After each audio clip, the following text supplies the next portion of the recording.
با افتخار اظهار می نمایم که قوه‌های مسلح کفیل امنیت و یکپارچگی دولت صاحب استقلال تاجیکستان بوده.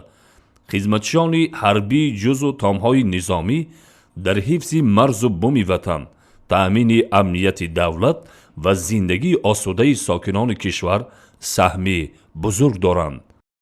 پرزیدنت جمهوری تاجیکستان امامعلی رحمان. салом бинандагони гиромӣ, айни замон мо дар қисми низомии 3502 раёсати қушунҳои низомии вазорати корҳои дохилии ҷумҳурии тоҷикистон қарор дорем ва гуфтам ба маврид аст ки гурӯҳи эҷодии телевизиони илм ва табиат тасмим гирифтем барномаеро аз ин қисми низомӣ ба навор бигирем ва як рӯзи сарбозро аз ин қисми низомӣ барои шумо пешкаш намоем. дар ин барнома моро ҳамроҳ бошед. 23 феврал рӯзи таъсисёбии қувваҳои мусаллаҳи ҷумҳурии тоҷикистон. инак 30 сол аз солгарди қувваҳои мусаллаҳи ҷумҳурии тоҷикистон пур гардид. хизмат ба ватан мактаби далерию шуҷоат, шарафмандию мардонагӣ буда, ҳифзи марзубуми ватан, садоқат ба хоки поки аҷдодӣ, фидокорию ҷонисорӣ, асолат ва ҷавҳари ҳастии ҳар як ҷавонмарди ба ору номус ва ватанхоҳу ватанпарвар дониста шуда, қарзи ҷавонмардии онҳо дар назди ватан аст. зеро ватан воҷаи муқаддас буда, ҳамрадиф бо номи модар аст ва дӯст доштани ҳар зарра хоки ватан, эҳтиром гузоштан ба арзишҳои волои он ва ҳифзу ҳимояи онҳо аз ҳар як фарди соҳибдилу соҳибватан ҳушёрӣ ва зиракӣ, шуҷоат ва мардонагиро тақозо дорад. садоқати ҷавонмардонаи ҳар як афсару сарбозе ки имрӯз дар сафҳои қувваҳои мусаллаҳи кишвар бо матонат ва далерию чолокӣ ва ҳисси баланди миллӣ адои хизмат менамояду марзу буми ватани азизи хишро бо баҳои ҷон ҳифз мекунанд ва баҳри оромию осудагии он ҷаҳду талош меварзанд. امروز در قسم حربی به خدمتچیان حربی که طبق دعوت ادای خدمت می‌نمایند از جانب رهبری قسم حربی و از جانب حکومت جمهوری اسلامی تمام شرایط مهیا میباشد. طبق برنامه پیشنهاد گردیده حکومت جمهوری تاجیکستان و طبق برنامه معارف و علمی جمهوری تاجیکستان با سربازان کورس‌های کوتاه مدت آموزانیده بعد به ختم کورس‌های کوتاه مدت با شهادتنامه سرفراز گردانده می‌شود. کورس‌های کوتاه مدت رانندگی با مشغولیت با کامپیوتر، زبان‌های روسی، انگلیسی و غیره. قسم حربی 3502 پالکی فوری تعیینات مخصوصی ریاست قشون‌های داخلی وزارت کارهای داخلی جمهوری تاجیکستان از روزهای اول تأسیس‌یابی‌اش در دوره بحران سیاسی برای حفظ حقیقت و حکومت کنستیتوسیونی به مبارزه برخاسته، واقعاً هم قوه اساسی و با اعتماد دولت بوده، سپری با اعتماد و حامی صلح و آرامی، نگاهدارنده امنیت کشور به حساب رفته تا هنوز موقع خود را پرره نگاه می‌دارد. این قسم نظامی 4 بتالیون و 2 راته علاهیده را در بر می‌گیرد. بتالیون فوری تعیینات مخصوص، بتالیون سواره تیرانداز، بتالیون تأمینات جنگی و مادی تکنیکی، بتالیون تیراندازی کوهی، راته رزویدکه قسم حربی، راته خواجگیداری. هر یک جزء و تام علاهیده از روی اجرای وظیفه‌های بزیمه داشته‌شان در یک جایگی یک واحد مکمل را تشکیل داده در هیئت قشون‌های داخلی وزارت کارهای داخلی جمهوری تاجیکستان داخل شده قوه حربی آن حسابیده می شود. قسم حربی برای اجرا نمودن وظیفه‌های خدمتی جنگی تعیین شده قوه ذخیروی قشون‌های مسلح جمهوری تاجیکستان برای حمایه بخطری حکومت جمهوری تاجیکستان در دوره حربی می باشد. طول 13 سال است که در این قسمی حربی کار و فعالیت می‌نمایم. قسمی حربی 3502 پولک فوری تعیینات مخصوصی ریاست قشون‌های داخلی جمهوری تاجیکستان در وزارت کارهای داخلی تاجیکستان میباشد. از دوام سرشوی آغاز ارتش ملی علاقه کار و فعالیت دارد و قریب طول 30 سال می شود که برابر قواهای مسلح علاقه رفت خدمت دارد و به جمهوری در همه سمت‌های حربی خدمت می نماید. وظیفه ما از آن عبارت است تربیت نسل جوان در سمت سیاسی تربیوی، آموختن جوانان طرز به خدمت حربی آمدن، شناس نمودن آنها به سمت‌های گوناگون خدمت و تربیت نمودن آنها در راه وطن دوستی، بلند نمودن حس وطنداری و وطن پروری جوانان می باشد. همچون زن، همچون خدمتچی حربی، همچون مادر، همچون یک فرد این جامعه، همه شهروندان جمهوری تاجیکستان را، همه خدمتچیان حربی را با فرارسی 30 سالگی روز قواهای مسلح جمهوری تاجیکستان تبریک و تهنیت می نمایم. به همه خدمتچیان بردباری و کامیابی آرزو می نمایم. وظیفه‌های اولین درجه پالک فوری تعیینات مخصوصی قسم حربی 3502 از نگاه بین و محافظت نمودن انبارهای مخصوصی وزارت کارهای داخلی جمهوری تاجیکستان، همکاری با مقامات‌های کارهای داخلی، عاید حفظ ترتیبات جمعیتی، تأمین امنیت شهروندان و نظام ترتیبات حقوقی، نگاهبین و محافظت نمودن انشاءات‌های مخصوصاً مهم دولتی، نگاهبانی انبارها و پاسبانی بارهای مخصوصی دولتی عبارت میباشد. همچنین رعایت و تأمین حالت‌های فوق‌العاده، اشتراک بواسطه در عملیات‌های ضد تروریستی، کمک رسانیدن به آسیب دیدگان آفت‌های طبیعی، اشتراک در محافظت تمامیت مرزی جمهوری تاجیکستان از وظیفه‌های اساسی این نهاد به شمار می‌رود.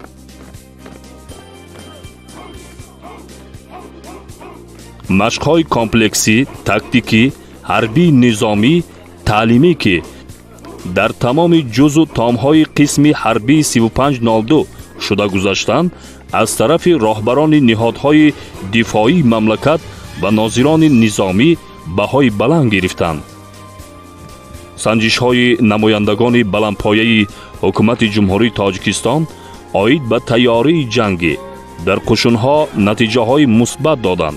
همه این گواه بران می‌دهد که مسئولیت‌های تیاری جنگی، درس‌های سیاسی، بشردوستی و تربیوی از روی برنامه مکمل در اساس کنسپسیای تربیوی در قواهای مسلح ترتیب داده شده به طور همیشگی گذرانیده می‌شوند.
خدمت به وطن مکتبی بزرگی شرفمندی و شجاعت و دلیری بوده. از آستانه این دبستان مردانگی صدها هزار جوان مردان با سری بلند گذشته برای روزگار شایسته خود درسی عبرت گرفتند. боиси хушнудист ки имрӯзҳо ҷавонони боғайрату ватандӯст ихтиёран ба сафи қувваҳои мусаллаҳи мамлакат шомил гардида қарзи фарзандиашонро дар назди модар ватан бо сарбаландӣ ба иҷро мерасонанд ва боиси ифтихор ва сарфарозист ки сол аз сол сафи чунин ҷавонписарони лоиқи давру замон меафзояд ки ин аз огоҳии ҷавонон садоқату муҳаббат ва ҳисси ватандорию ватандӯстии ҳар яки онҳо башорат медиҳад. омили асосии ин раванд агар аз як тараф аз ҳисси баланди ватанпарастии ҷавонон дарак диҳад, аз ҷониби дигар муҳайё будани шароити хубу созгор барои будубоши онҳо дар қисмҳои ҳарбӣ ва умуман қувваҳои мусаллаҳи ҷумҳурӣ мебошад ки дар баробари хизмат ба ватан барои таҳкими савияи дониши ҷавонон ва дар роҳи меҳанпарастӣ худогоҳӣ тарбия намудани онҳо имкониятҳои хуб фароҳам оварда шудааст.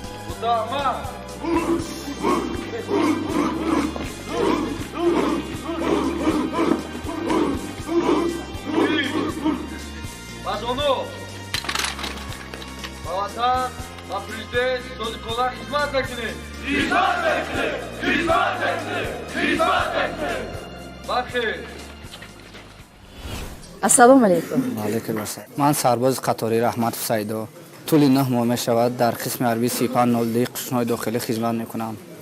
Ман донишгоҳи техникии ҷумҳурии Тоҷикистон ба номи Академияи Муҳаммад Осимиро хатм карда дар давоми донишгоҳ хулоса бировардам ки дар қушунҳои дохилӣ дар қоғои мусаллаҳи ҷумҳурии Тоҷикистон хизматро пеш барам. баъд аз хатми донишгоҳ ба комиссарияти ҳарбии шаҳри Кӯлоб рафта аризаи худро ихтирона супоридам. албатта қисмиҳои низомӣ чуноне ки мегӯянд як низоми муайяни худокории худашонро доранд ва имрӯз ба мо чунин як вақт ба даст омад ки бо шумо хӯрок бихӯрем, марҳамат аввал шумо бигирем, баъд якҷоя суҳбатамонро идома медиҳем. хурду хӯрок дар қисми низомӣ чӣ гуна ҳаст? қисми низомии 3502 ба шароитҳои беҳтарин муайё карда шудааст. дар рафти хизмати ман ба хулосае омадем ки қисми низомии 3502 аз шароитҳои беҳтарин муайё карда шудааст. чуноне ки мебинем ба мо ҷойи хобгоҳи сарбозон, ошхонаи сарбозон, се вақт хӯроки гарм, толори варзишӣ, толори маҷлисгоҳ, сартарошхона, нуқтаи тиббӣ бо тамоми ашхосҳои пешрафта таъмин карда шудааст. Саидо гуфтӣ баъди донишгоҳ омадаи? бале бале. бояд 2 сол хизмат кунем? Не, 1 сол. Як сол. вақт аз мо баъд аз донишгоҳ меоем 1 сол хизмат мекунем. кадом ихтисос мехондед дар ман дар донишгоҳи донишгоҳ? техникии ҷумҳурии Тоҷикистон ба номи Академияи Коммунистии автодарожни сохтмони роҳҳо ва фурудгоҳҳо. боиси ифтихорам ҳаст ки шумо мақсад баъд аз хатми донишгоҳ ба ин қисми низомӣ омадед. шароити муоширати сарбозон чӣ гуна аст? муоширати сарбозон соз ба якдигар мисли бародар дар як ҷо мехӯрем, дар як ҷо хоб меравем. дӯстони зиёдам пайдо кардед? бале бале, шод аз амин ҳастам ки дар тамоми ҷумҳурии Тоҷикистон ман дӯст пайдо кардам дар рафти хизмат дар қисми 3502. дӯстои шумо ки ҳастанд дар ин ҷо? бисёрианд дӯстои ман ҳамаи амиро тамом аз шаҳри Кӯлоб аст, аз шаҳри Левакан, Қирған, аз шаҳри Душанбе. ҳама мо вақте ки дар як ҷо хизмат мекунем бояд ҳама акаву додар бошем, фикри якдигарро кунем. ягон дили мо дар нисбати якдигар ягон чиз нест. мақсад ҳамаш бародарои ман дамирота. хизмат дар қисмҳои низомӣ ба шумо чӣ омӯхт? чиро бештар дарк кардед шумо дар бештар ин ҷо? ба қадри падару модар расиданро мегӯям ки хизмат мактаби мардонагист.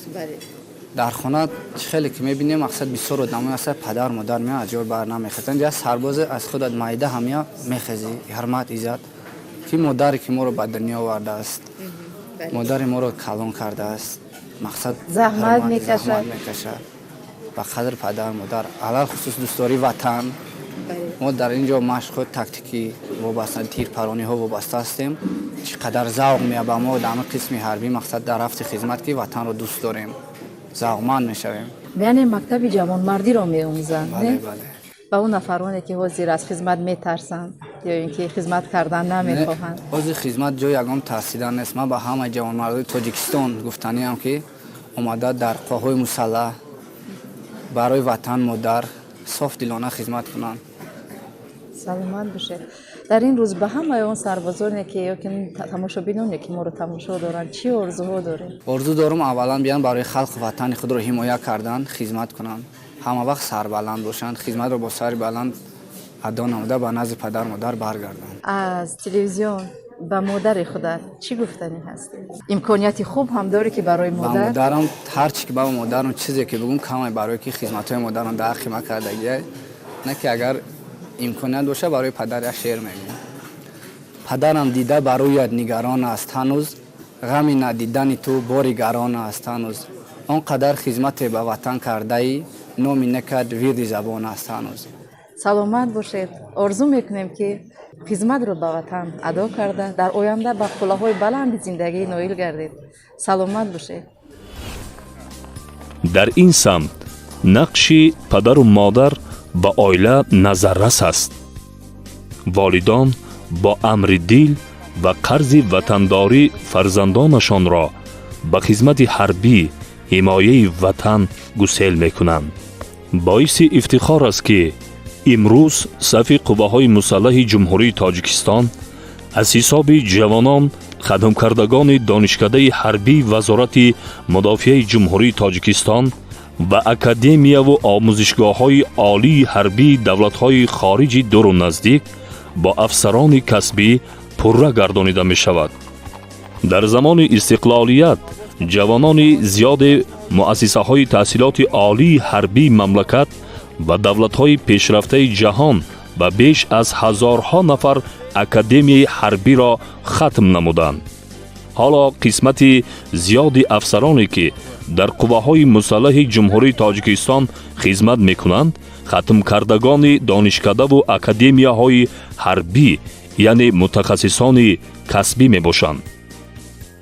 بعد از ختم فاکولته فیلولوژی خارجی دانشگاه دولتی کلوب به نام عبدالله رودکی به صف قوای مسلح جمهوری تاجیکستان داخل شده، همچون یک سرباز شجاع و دلیر برای مادر وطن خلق و کشور خود خدمت نموده ایستادم. مدتی 10 ماه میشود که خدمت نموده ایستادم. در قسم حربی ما با همراهی همخدمتان خود برای در سطح بلند برداشتن تیاری جنگی برای حفظ و مدافع کشور عزیزمان همه روزه مشق‌ها و مشغولیت‌های تیاری تاکتیکی جنگی، تیاری آتشفشانی مشغولیت‌ها می‌گذرانیم و حالا هیئت شخصی قسم حربی 3502 در سطح بلند تیاری جنگی آماده شده ایستاده است. پیش از به خدمت به صف قوای مسلح جمهوری تاجیکستان شامل شدن من در شهروندی بودن من باوری داشتم که هیئت شخصی قوای مسلح جمهوری تاجیکستان در سطح مدباشی بلند قرار دارند و این حال مدت 10 ماه می شود که من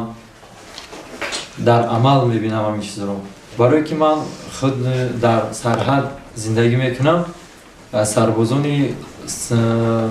قشون‌های سرحدی خودی بسیار واقع می‌خوردم. زادگاه شما من ساکنی دهه پاروری جماعت دیهات نوردین محمودی ناحیه شمس‌الدین شاهینی ولایت ختلان است. ما شما رو در کتابخانه واخوردیم.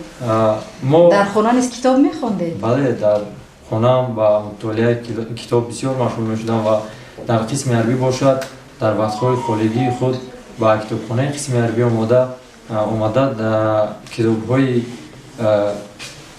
ادبی و تاریخی کشور عزیزمان رو مطالعه کرده برای خود علم ذخیره میکنیم.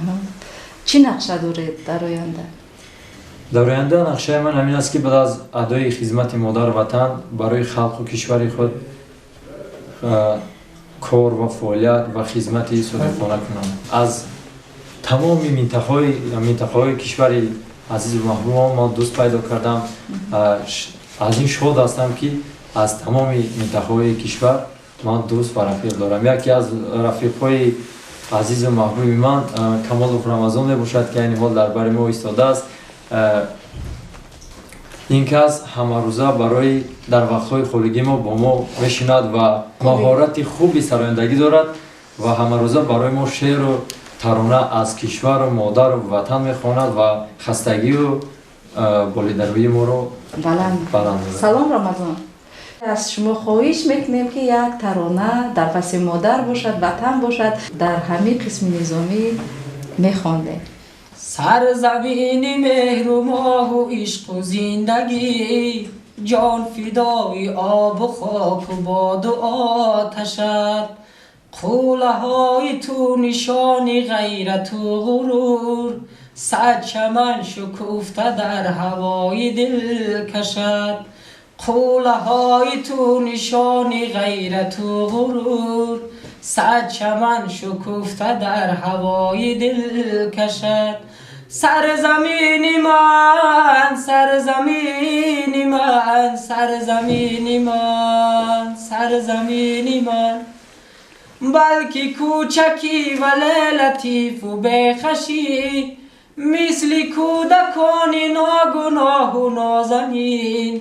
دوست دارم چونان که طفل خویش را، می پرستمت با جان و تن. سرزمین، سرزمین، سرزمین. دل بغمی وطن فکر ما نکنه، کی میکنه کی میکنه. یکم خنجر ده یکم. گوش میکنم شما را. گروه مخالفان در شماره 15 نفر در مسافه 250 متر جوگیرند. عزیز لطفاً فوراً یک گروه لغتا روی میکردیم. فهمیدیم شما. کی میشود حفظ و وفایی هوشیار ما نکنه، کی میکنه کی میکنه. دل بغمی وطن فکر ما نکنه، کی میکنه کی میکنه. جان برای وطن نثار ما نکنه، کی میکنه کی میکنه.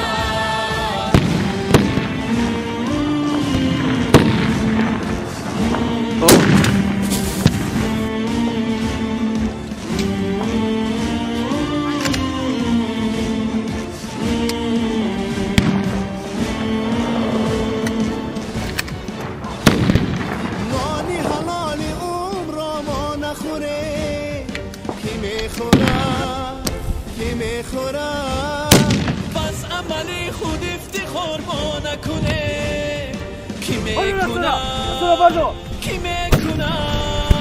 دل بغمی وطن فکر ما نکنه، کی میکنه کی میکنه.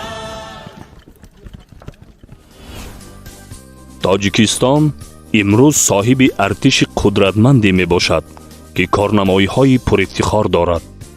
هیئت شخصی جزء تامهای قوه‌های مسلح جمهوری تاجیکستان در راه طی نموده پرثمر خویش قدم‌های استوار و امیدبخشنده گذاشته، با جسارت و جانیساری و مردانگی برای یکپارچگی تاجیکستان، آرامی، وحدت و ثبات سرتاسری مملکت، حفظ و حمایه آن از خطر و تهدیدهای زمان معاصر همیشه آماده و در حالت آماده باش قرار دارند. خدمت در صف قواهای مسلح جمهوری تاجیکستان برای هر یک فردی وطن دوست مایه افتخار و شرفمندی بوده. برای آب و تاب جسمانی و عقلانی و کمالات آنها همچون مکتب مهارت و شجاعت به شمار می رود. قید کردن به مورد است که محض خدمت در صف قواهای مسلح می تواند هر یک جوان پسر را جسماً و روحاً آب و تاب بخشیده به زندگانی شایسته راهنمود سازد. امروز قواهای مسلح جمهوری تاجیکستان با گذشت 30 سال تدریجاً استوار و قوی گردیده، با کادرهای صاحب دانش و ملکه بلند کسبی و با تکنیک و تجهیزات معاصر تامین گردیده است.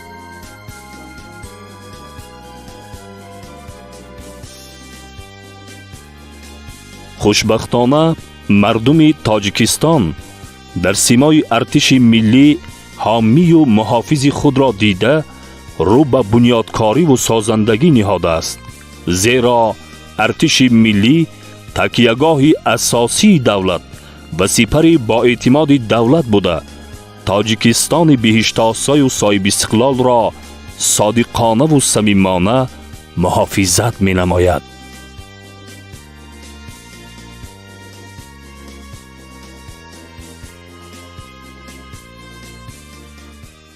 امروز وطندوستی باید صفت جداناپذیر و احساس قلبی هر یک خدمتچی حربی، کارمندان حفظ حقوق و هر شهروند با ننگ و ناموس تاجیکستان باشد. یعنی ما وطن محبوبمان را نه با سخن بلکه با قلب خود دوست داریم. پرزیدنت جمهوری تاجیکستان امامعلی رحمان. بیننده های گرامی، رسیدیم به انجام برنامه امروزه. از فرصت مناسب استفاده برده تمام نفرانی که در صف قوه های مسلح جمهوری تاجیکستان صادقانه ادای خدمت میکنند تبریک و مبارکباد نموده به همه آنها خانه آبادی، سربلندی و سلامتی را آرزو میکنیم. عیدتان مبارک باشد افسران شجاع وطن.